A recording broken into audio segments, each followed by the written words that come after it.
Hey guys, Krista here from Davey and Krista, and in today's tutorial, I'm going to teach you how to take a piece of art that you created and scan it into Photoshop and use it on your website or in print materials. So to start, you're going to need a piece of art. I recently painted this Ralph Lauren inspired piece of art. It's watercolor on a retreat with some friends, and I cleaned it up a little bit. I had some pencil marks in here, and I took a basic eraser and I erased the graphics just so that it is a cleaner starting point for my scan. The piece of art that you are scanning in doesn't have to be watercolor. It could be pencil or acrylic or oil pastel or color pencil. Really, you just need to have something that you created to use as a starting point.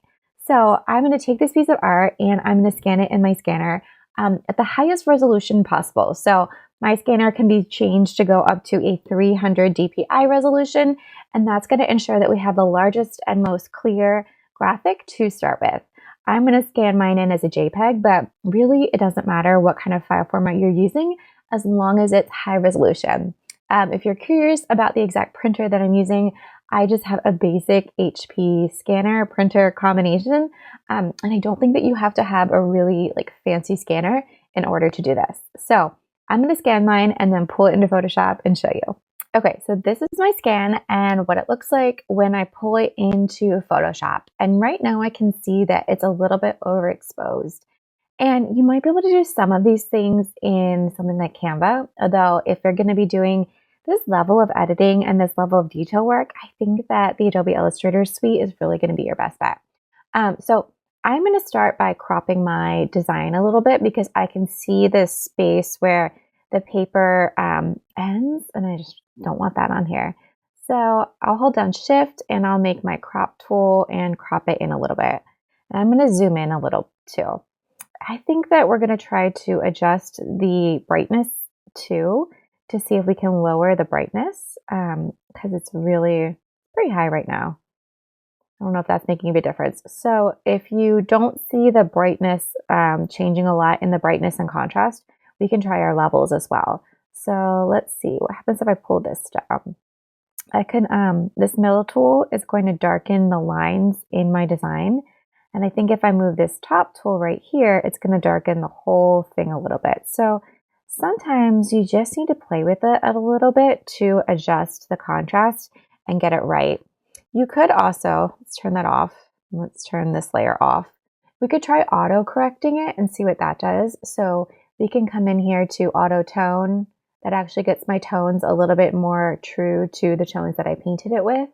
And we could try auto contrast to see if that makes a difference. We could try auto color. I don't think that one worked very well. That made it a really funny color. But another thing that I can do within here is I could colorize all of the designs. So I can make a shape. So I know that one of the greens that I use in my designs is this X code right here, 868. And once we've made our shape, we can come in here and kind of adjust how it is applied to this layer. So multiplying would make it the whole thing a color, including that white background. Color burn really makes it kind of look funny. Sometimes lightening works really well. Sometimes screening a color over something that works really well. In this case, I feel like it gets really soft and a little bit too washed out, but depending on the color that you're using and the original color that your design came in, that might work better. Like sometimes I've noticed that if I draw or paint something in like a dark black line work, the screen option works best. Some of those get really bright. Lighter color is not bad. I think that applies it pretty well. Overlay sometimes is a nice option, or coming into color. Like in this case, I think just doing the straight color option is going to make it the most true to my brand. Another thing, just depending on your scanner and like how everything comes in, let's see, I'm going to keep that on.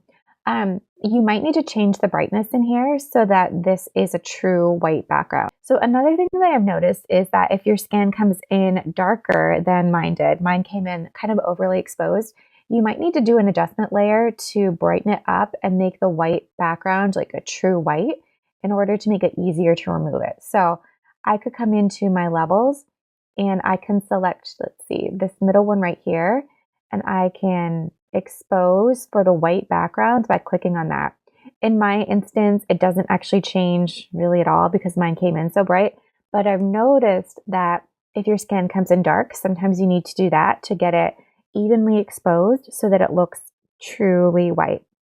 Next thing I'm going to do is I'm going to unlock this layer, and I'm going to select all of my layers and then do Command E to merge them together. And then from here, I want to see what it looks like to remove the background. Nope, that did not work out very well. Sometimes it does, sometimes it doesn't. So another thing that you might try is coming into select and select a color range. And so I'm going to eyedrop this white and click on OK. And then I'm just going to try doing Command X and see what that looks like. So it looks like that clipped off a lot of the white in here. So I'm going to try zooming out, and I'm going to try making another shape. So I've made another shape, and now I can try adding a different color behind it and playing with that pattern. All right, so I think this like darker green behind it is kind of fun. And then from here, we could take our pattern and we could try adjusting some of the settings to change how it gets laid over top of that color. So multiply is kind of nice. I could see this looking cool if we just kind of lower the opacity a bit. And that might let us adjust this green color and make it not quite so dark. Like that's kind of cool too.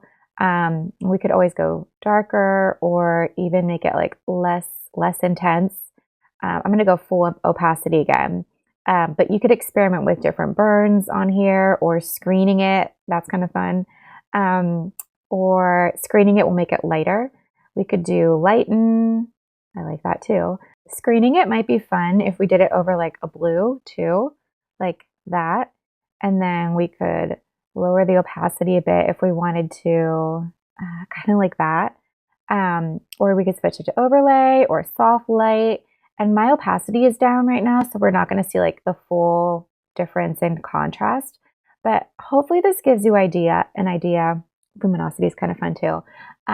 Just of all the different things that you could do with a pattern once you paint it and then you scan it in. This blue background with the white painting is so different than what I originally painted. If you don't remember what I originally painted, this is what I did. But I think it just kind of shows you how much you can do when you are working with a piece of original art. If you've used Photoshop before, you might also know that at this point we could come in and we could clean up some of the layers or designs if we wanted to. Like if I wanted to erase certain elements, I could come in and erase certain elements or clean them up. Like let's say I didn't want this little line right there. I could copy things. So I'm going to select this guy. I'm going to copy it. I'm going to paste it. And then I'm going to move this. I could move this over here. Like if I wanted another little element just like this. And then I would need to make the opacity the same. So that one's 38. So I could make that one 38. If when I was painting, I decided that I didn't like certain elements or I wanted to repeat certain elements, I can do all of this in Photoshop, which is really handy. It makes you feel like you don't have to have your artwork as perfectly painted or as perfectly drawn. Once you have your design the way you want it, you have the colors right, you have the intensity right, we'll go up to File, and then I'm going to export this design. So I'm going to export this for the web, and let's see, if I wanted to use it as a full width background image in something like Showit, which is my website builder of choice, I would aim to make this about 1800 pixels wide. And so I'm going to change the image width right here. And then having a 95 quality is pretty high. I think it's going to result in a really large file. So I'm going to lower this to about 67. You could also play with some of the settings in here, like if you wanted to make it a PNG or you wanted to make it just out the gate a medium resolution file. We'll leave it as high right there. You could change how the pixels are rendered, whether it's progressive or optimized. I'm just going to leave it as optimized. And then if you're exporting it and you realize and you notice that some of your colors are off, you might also play with some of the settings in here, like embedding your color profile.